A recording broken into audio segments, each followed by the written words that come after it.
There's a measles outbreak in North Texas that has infected, at last count, 25 people. And the epicenter of that outbreak seems to be a megachurch called Eagle Mountain International Church.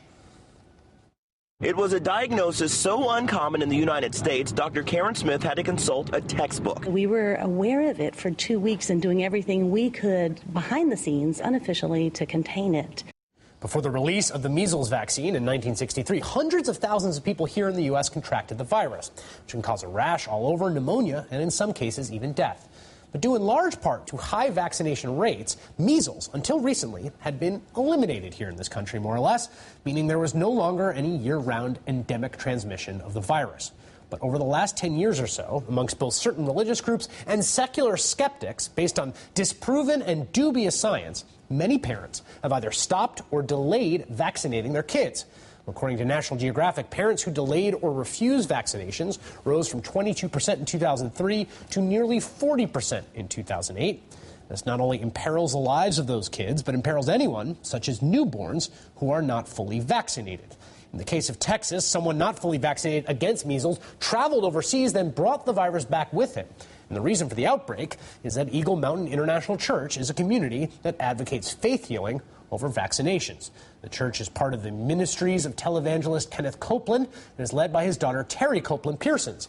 And although Pastor Pearsons has since encouraged her congregation to get vaccinations, the church's website suggests that they, quote, first seek the wisdom of God about what to do about various medical conditions. This would include vaccinations, immunizations, while her father hasn't exactly encouraged followers to get their recommended shots.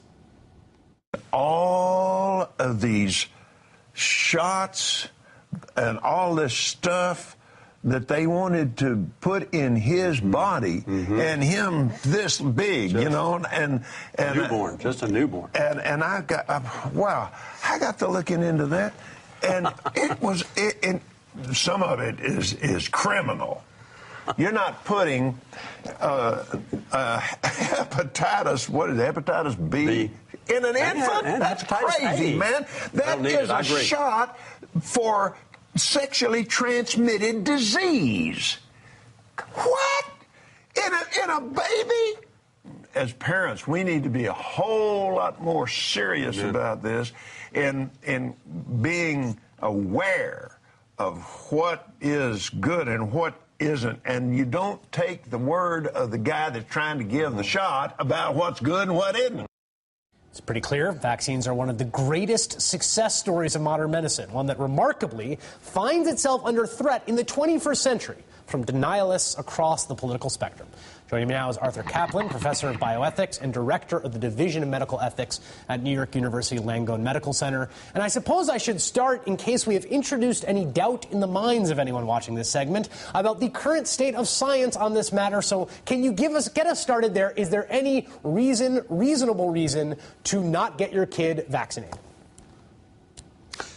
There's a tiny set of reasons, Chris. Maybe your child has an egg allergy, your child may have an immune disease, and in some instances, your child may be getting treatment for a disease that doesn't allow them to build an immune response, say cancer therapy, or maybe they've had a transplant.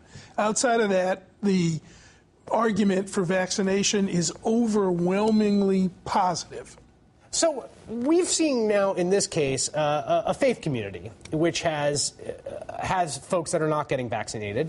And I wanted to talk to you because we have an interesting intersection here between people that have some kind of religious commitment. In the case of Christian Scientists, for example, there's actually a very intense spiritual commitment to not having doctors minister to them. In this case, it doesn't seem quite as strong.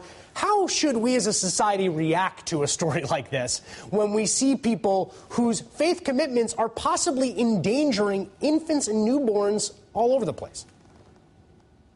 Well, you know, Chris, there's no major religion that opposes vaccination. The Bible is silent on the subject.